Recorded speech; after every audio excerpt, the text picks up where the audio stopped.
gente vai conversar um pouquinho nessa manhã, baseado nessa ideia de sofrimento, né? E aí a gente colocou até um título, está no boletim, está doendo, agora.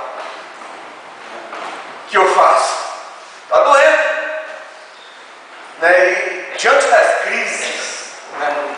E das catástrofes que nos sobrevêm, tais como essa que aconteceu recentemente aqui em Santa Maria, é uma situação desoladora. Eu, quando vi aquela reportagem, eu comecei a chorar compulsivamente, porque me coloquei em lugar de pais, de adolescentes e de jovens.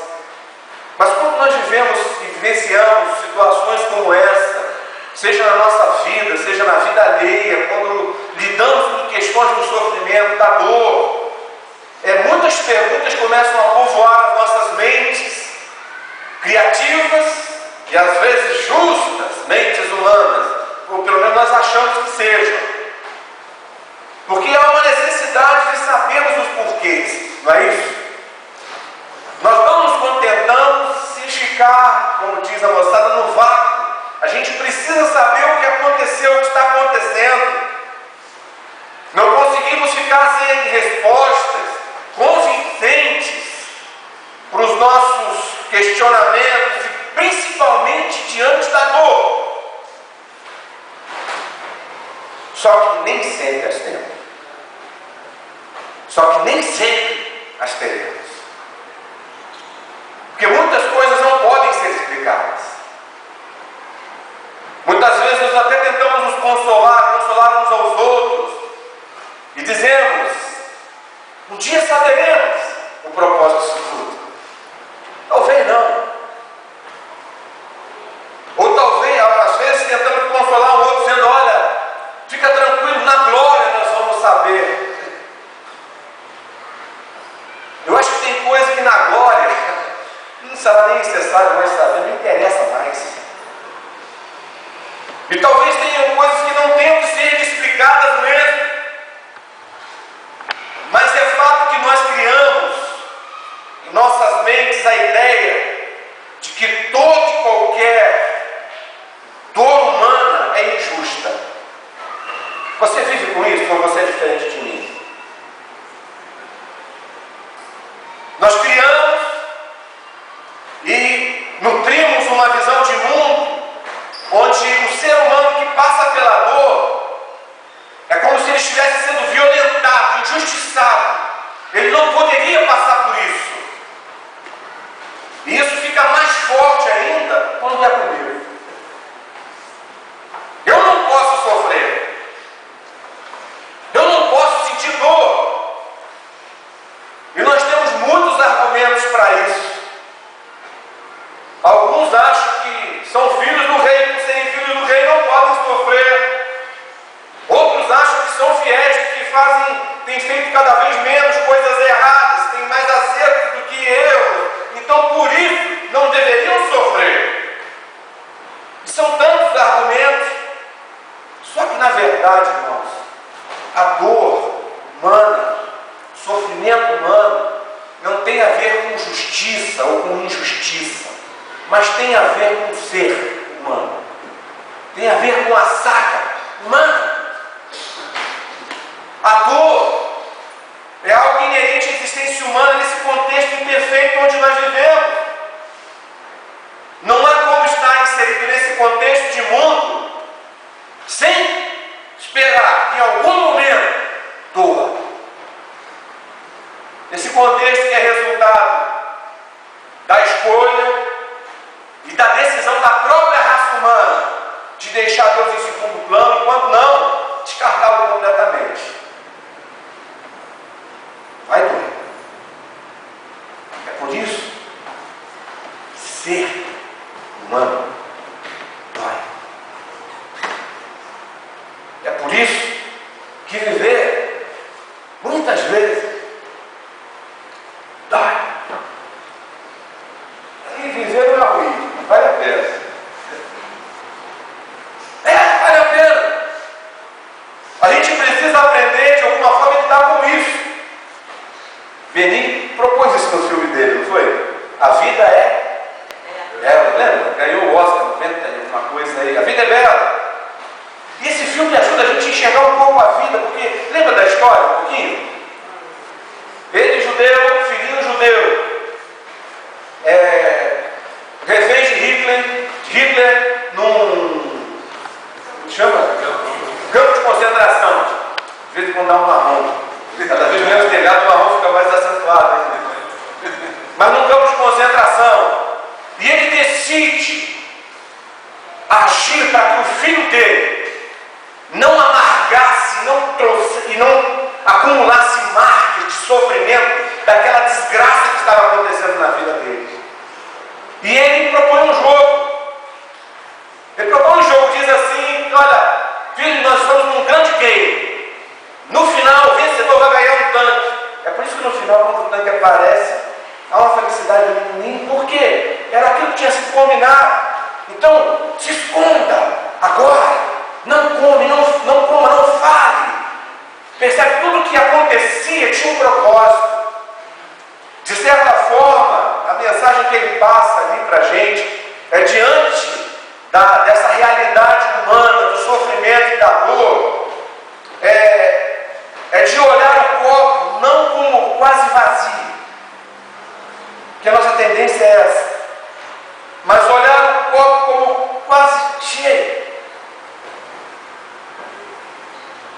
A proposta aqui não é fingir que a dor não existe, que isso não resolve nada, mas diante das inevitáveis lutas, dificuldades da vida, vivendo da melhor forma possível.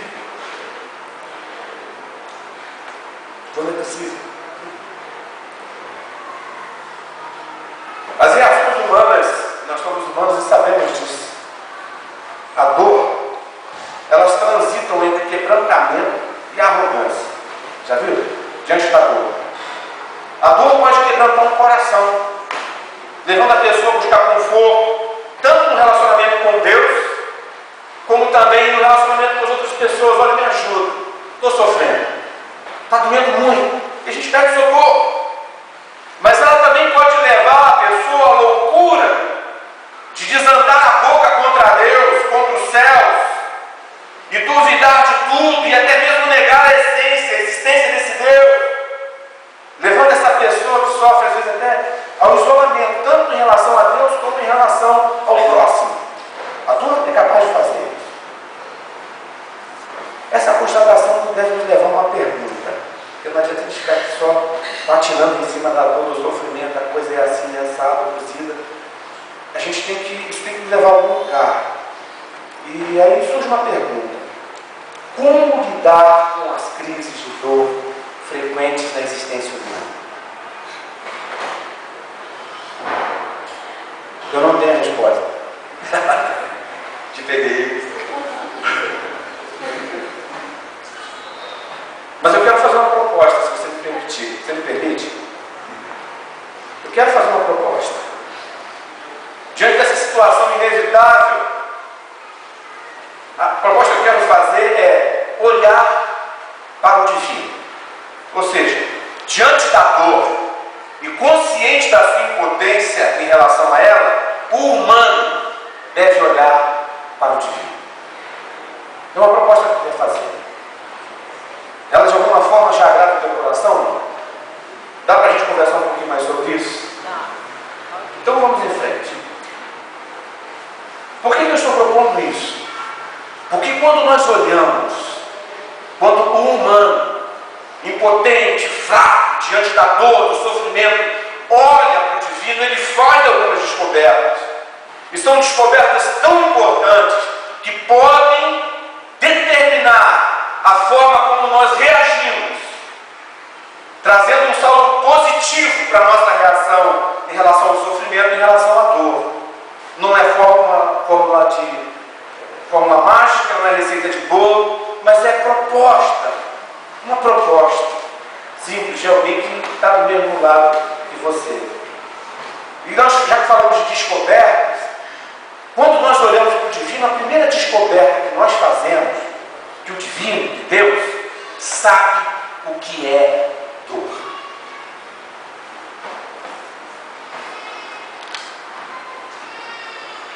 É interessante pensar. nossa cabeça, no nosso coração, muita informação na nossa mente, que não se transforma em vida. Isso precisa se transformar em vida. Deus sabe que é dor. Hebreus 2, 9 e 10 diz assim: vemos todavia aquele que por um pouco foi feito menor que os anjos, Jesus, coroado de honra e glória por ter sofrido a morte, para que pela graça de Deus em favor de todos experimentasse a morte. Olha que interessante. Ao levar muitos filhos à glória, convinha Deus, por causa de quem e por meio de quem tudo existe, tornar-se perfeito mediante o quê? Mediante o quê? Sofrimento. O autor da salvação deles. Jesus é Deus. Ele sabe que é sofrimento, que é dor. Lucas 22, 44, ainda mas só mais esse versículo. Ele diz assim: estando angustiado naquele jardim, momentos finais, preparando para a crucificação, estando angustiado, ele orou ainda mais intensamente, e o seu suor era como gotas de sangue que caía no chão. Deus sabe o que é sofrimento. Deus sabe o que é dor. Sim, Ele sabe. Contrariando aí a ideia de divindade herdada lá da mitologia grega e de outras culturas, o Deus com quem nós nos relacionamos é um Deus que conhece a dor por experiência. Isso não enfraquece a sua divindade, isso não diminui o seu poder, isso só mostra o seu caráter, que na verdade ele não precisava. Esse Deus Criador, ao decidir ir ao extremo da identificação com a sua criatura, para através desse ato de amor e graça, trazer essa criatura para perto de novo, ele encarna. Ele encarna. E ao encarnar, ele se submete às limitações vividas por suas criaturas. Inclusive, a dor, o sofrimento. Segundo o autor da Epístola aos Hebreus, o Deus encarnado é aperfeiçoado, enquanto vivendo aqui na forma humana, através do sofrimento. Você consegue imaginar Deus sofrendo? Eu posso imaginar essa dor, esse evento da encarnação, como nós já mencionamos. Nós podemos perceber essa dor na forma como Deus encarnado foi recebido pelos seres humanos. Veio para os que eram seus, mas os seus não.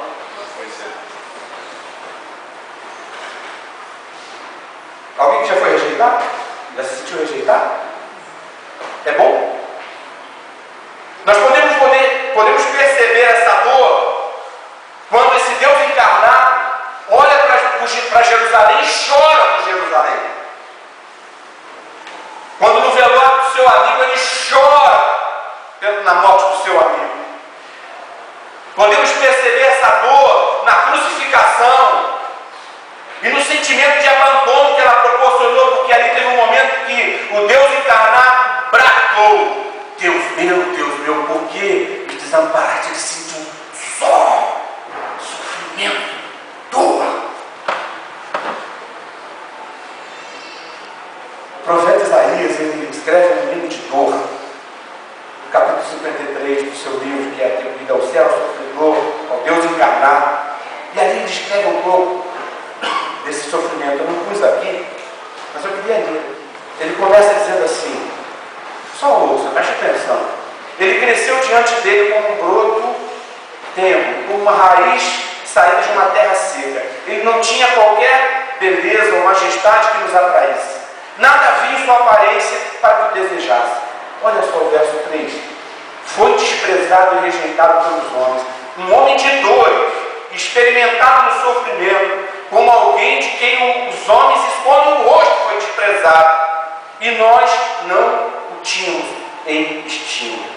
Certamente, Ele tomou sobre si as nossas enfermidades e levou sobre si as nossas doenças.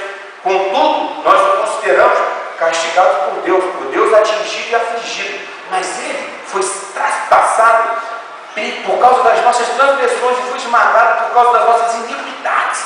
O castigo que nos traz a paz estava sobre ele. Gente, não é muita dor? Não é muita dor?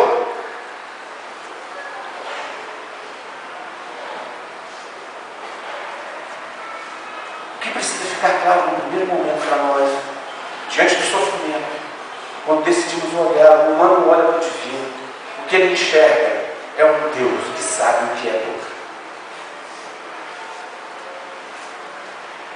A pior coisa que tem é você às vezes falar de uma coisa muito importante para você, que você conhece, que você está passando, para alguém que não está nem aí. Ou que não vou dizer que não esteja nem aí, mas para alguém que não conhece. A gente está falando de uma coisa grave, a pessoa, tá bom, não, vamos orar, tá? E já vai saindo.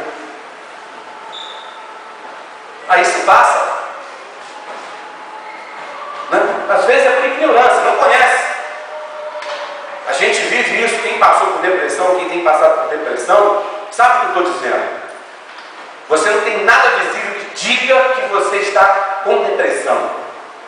E aí as pessoas chegam para você e falam assim: ih, rapaz, relaxa, meu filho. Que isso? Levanta a cabeça. Cadê o seu Deus? Aí massacra você mais ainda. Em cima. Não cuspi aqui não. Não, não, você está ficando olhando. Quando nós esse Deus com quem nós nos relacionamos, chamamos de Deus, chamamos de Senhor, aquele que nós recorremos nas nossas orações, quando estamos passando por lutas e sofrimento, angústia e dor, aquele que é o refúgio, que procuramos quando sofremos, que está sempre à nossa disposição, ele sabe o que está acontecendo quando alguém diz: está doendo. Ele sabe por experiência. Deus sabe o que é dor. Por isso nós precisamos, diante da dor, olhar para o divino. Uma outra descoberta que a gente faz quando a gente olha para o divino, face da dor, do sofrimento, é que descobrimos que o divino de Deus é solidário à dor. Isaías 57,15 diz assim: pois assim diz o alto e sublime, que vive para sempre, e cujo nome é santo. Habito num lugar alto e santo, mas habito também com o contrito e humilde de espírito, para dar novo ânimo ao espírito do humilde e novo alento ao coração humilde. Eu acho esse texto aqui fantástico. Ateus, atoas, ávidos por argumentos que possam desmoralizar Deus, comprovar sua não existência, junto com religiosos incrédulos, que em momentos de dor extrema, seja dor pessoal, seja dor alheia, tentem bradar aquele famoso questionamento: onde estava Deus?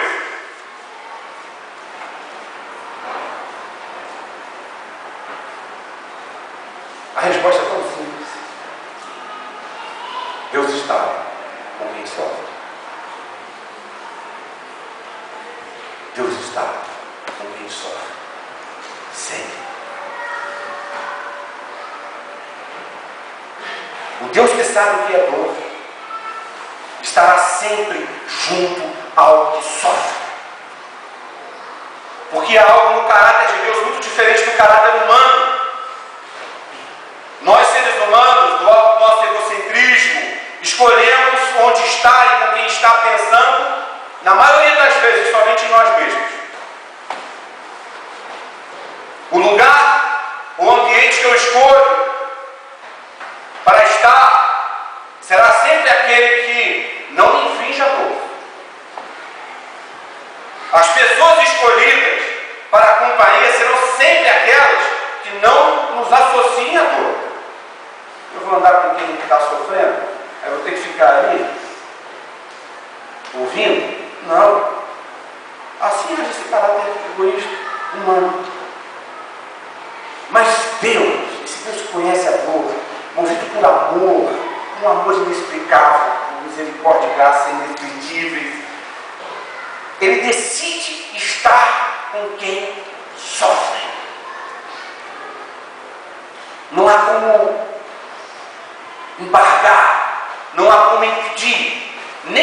pecado tem força suficiente para impedir que esse Deus que conhece a dor esteja presente do lado de quem sofre.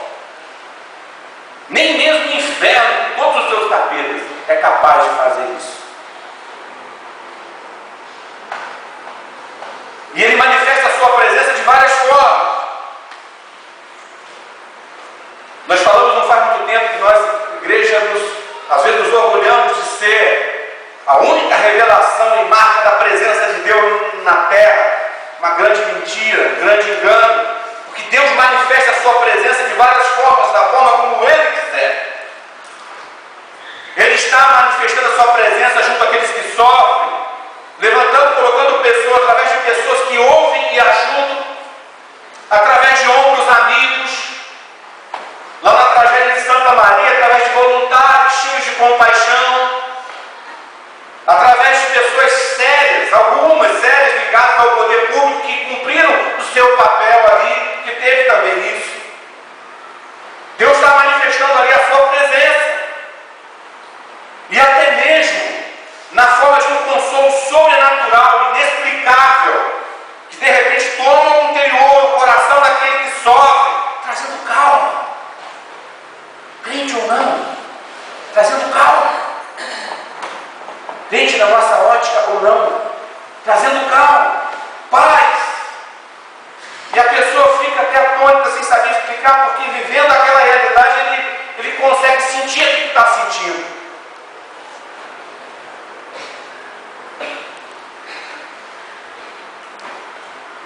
A dor, por causa da dureza do coração humano, muitas vezes é uma experiência de solidão. Tem muita gente sofrendo sozinha. Porque eu sou duro. Meu coração é duro o suficiente para não me importar. Para tentar disfarçar que não é comigo. Para tentar sair de perto. Ou para fazer o que você falou hoje cedo aqui, procurar me suprir tudo primeiro, quando eu tiver ok, aí eu vou pensar com a sobra que eu faço contigo.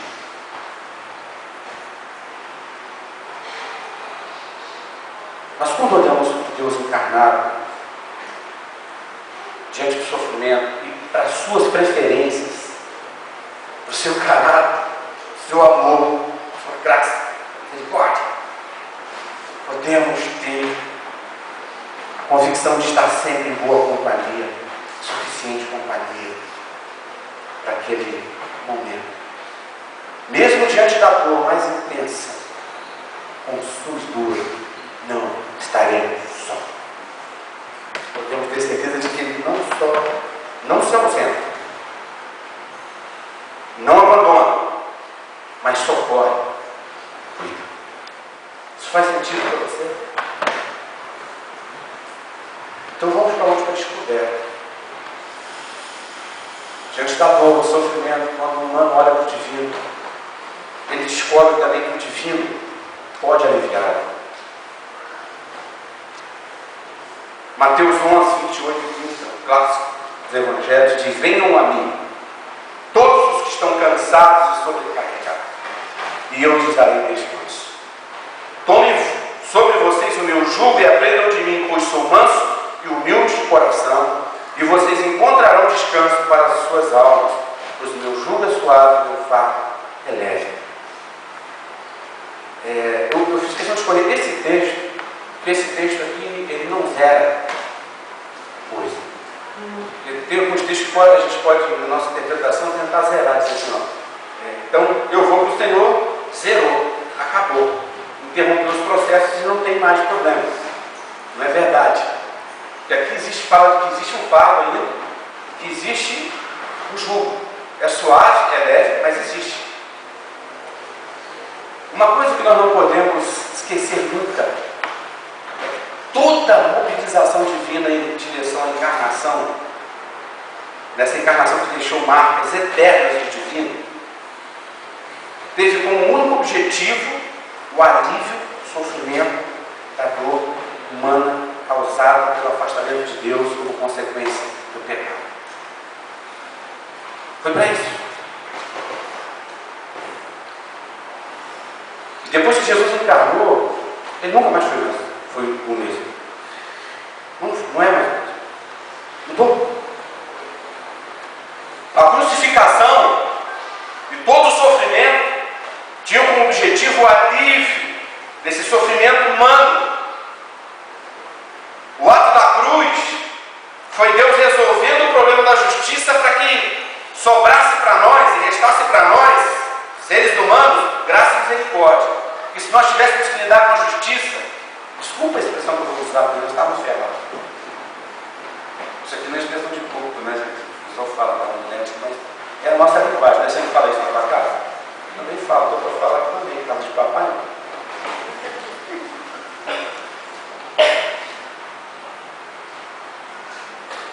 O objetivo de Deus em toda ação, toda mobilização de Deus é o alívio da dor, cura. E uma coisa que precisa ficar clara para nós aqui é que a maioria, sem medo de errar, eu falo isso, a maioria das dores que experimentamos não tem nada a ver com Deus nem com o diabo. São contingências da existência humana. Quero insistir nisso. Não que não haja intervenções, não que não haja armadilhas, haja armadilhas do inimigo para tentar me levar a uma situação complicada, e se eu der ouvido eu vou me dar mal. Sim, mas aquela ideia de teodiceia, de que eu sofro para expiar a culpa, isso está no Antigo Testamento. Em Cristo isso não cabe mais. Quem expiou a culpa e lidou com a justiça, o estudo de Romanos vai falar sobre isso, foi Jesus. E o que restou para mim é graça e misericórdia, porque eu não tenho como expiar nada. Nada. Não há sofrimento que de alguma forma expie com os meus pecados e me livre de alguma culpa. Não é possível. Então a maioria das dores e sofrimentos são contingências da existência humana, são escolhas erradas também que fazemos, uma série de coisas. Mas quando temos que passar por elas, as Escrituras, a palavra de Deus nos garante que podemos experimentar o alívio, um alívio que somente Deus pode nos proporcionar. É o que nós vemos na experiência do salmista no Salmo 23, 4, que citou aqui, na ministração do louvor. Ainda, mesmo quando eu andar por um vale de trevas e morte, não temerei perigo algum, porque tu estás comigo, tua vara e cajado me protege. Uma experiência de Paulo, capítulo 12, de 2 Coríntios. Lembra da situação do espinho na carne lá? Para impedir que eu me exaltasse por causa da grandeza dessas revelações, foi-me dado um espinho na carne, mensageiro de Satanás, para me atormentar. 3 vezes roguei ao Senhor que tirasse de mim, mas ele me disse: minha graça é suficiente para você, Paulo, pois o meu poder se aperfeiçoa na fraqueza. O alívio da dor pode vir no consolo, na companhia, na graça suficiente. E talvez Deus pode não tirar o espinho, porque aquele que espinho talvez te mantenha nos eixos, me mantenha nos eixos. Talvez ele não tire, mas pode haver alívio. Pode haver alívio. Muitos aqui de nós lidam com problemas de saúde, muito relacionados às vezes a órfão, uma série de coisas, que tipo, você não tem mais como curar. Mas você faz uso desses medicamentos que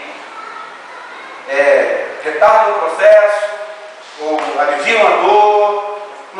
Não existe isso. E às vezes Deus pode trabalhar dessa forma com a gente, trazer um alívio. E não significa que Ele não está cuidando. Mas esse alívio da dor também pode vir através de uma intervenção miraculosa.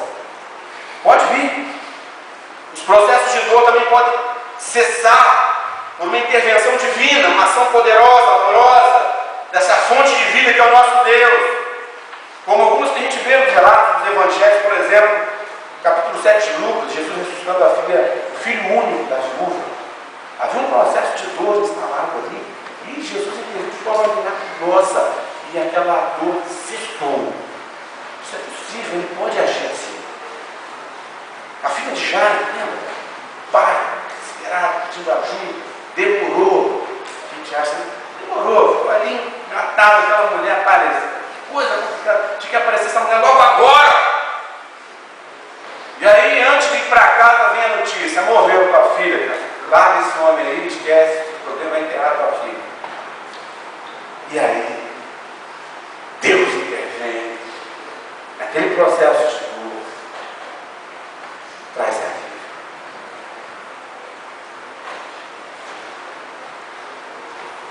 É isso que eu queria compartilhar com vocês nessa noite. É isso que Deus falou muito ao meu coração ao longo dessa semana. Eu queria concluir com umas perguntas. Primeiro,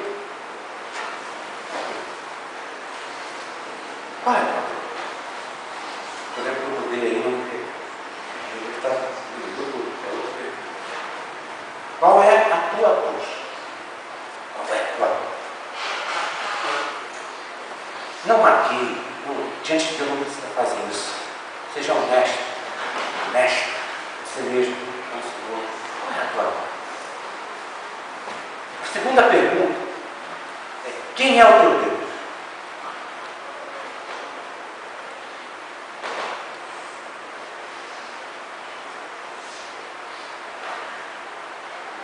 Para quem você tem olhado? Para que Deus você tem olhado? Se é que tem olhado. E a terceira e última pergunta é: como você tem enfrentado essa dor, tem lidado com ela? Eu creio que nessa manhã Deus nos deu material suficiente para que a gente possa, talvez, falar: poxa, eu acho que da forma certa. Diante do sofrimento que eu prefiro decidir olhar, é o humano olhando para o divino. Decidi olhar para Deus. Ou talvez você perceba que não. Talvez o teu foco continue em você mesmo, autocomiseração, tadinho de mim, por que eu passo por isso? Eu não merecia passar por isso, cadê Deus que esqueceu de mim? E a gente começa. Ou olha só para a dor e vê a cara feia dela e fala: eu não posso. Então aqui mesmo eu me largo e morro. Qual tem sido a sua atitude? Ou deixar de levar para a arrogância e incredulidade de dizer: realmente os ateus tinham razão, Deus não existe, isso aqui é uma balela. Qual tem sido a sua postura em relação? Eu queria insistir com essa proposta que eu fiz. Isso que eu estou falando para vocês tem a ver com a minha experiência atual. A minha experiência atual, diante da dor do sofrimento, eu tenho procurado colocar meus olhos. Procurar não é fácil, tem hora que você fica com vontade de chutar o balde, máquina de lavar, o tanquinho. Mas não é por aí, não é por aí. O desafio é para o humano conseguir encarar a dor, vencer a dor, lutar contra a dor. O desafio, a proposta que a gente quer fazer nessa manhã é que o humano olhe para o divino e descubra que ele sabe o que é dor, e descubra que ele é solidário com a sua dor, e descubra que ele é o único que pode aliviar a sua dor. Amém? Essa palavra fez sentido para você nessa manhã? Alimentou seu coração? Vai de alguma forma dar um toque especial na tua semana? Então fica firme nessa palavra.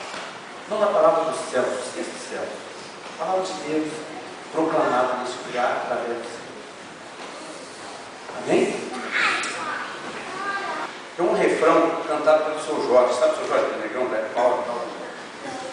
Gente boa pra caramba, mais bonito, ele tem uma voz igual àquela. E ele fala uma coisa interessante, fiquei preparado para poder colocar aqui. Ele fala assim da esperança, está dentro de um rap, no contexto de um rap, um refrão cantado. E ele fala da esperança, de você olhar para o sol para encontrar forças para continuar. Mas se você não vira o sol, por trás da nuvem cinza, ainda existe uma luz para te iluminar. Ali é todo o contexto de favela, político, etc., uma série de coisas, mas isso se aplica muito bem à nossa realidade. Porque a gente olha diante da dor, a gente precisa talvez esticar um pouquinho o esforço, mais baixinho, mas se esforçar mais um pouco, para enxergar que por trás ali tem um sol que brilha. Mesmo que esteja encoberto pela nuvem cinza, da fraqueza, do desânimo, do cansaço humano que vem também diante da dor, nós podemos ter certeza que lá atrás tem luz para nos iluminar e nos alimentar. Amém?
Nós nos rendemos diante de Ti, em Jesus.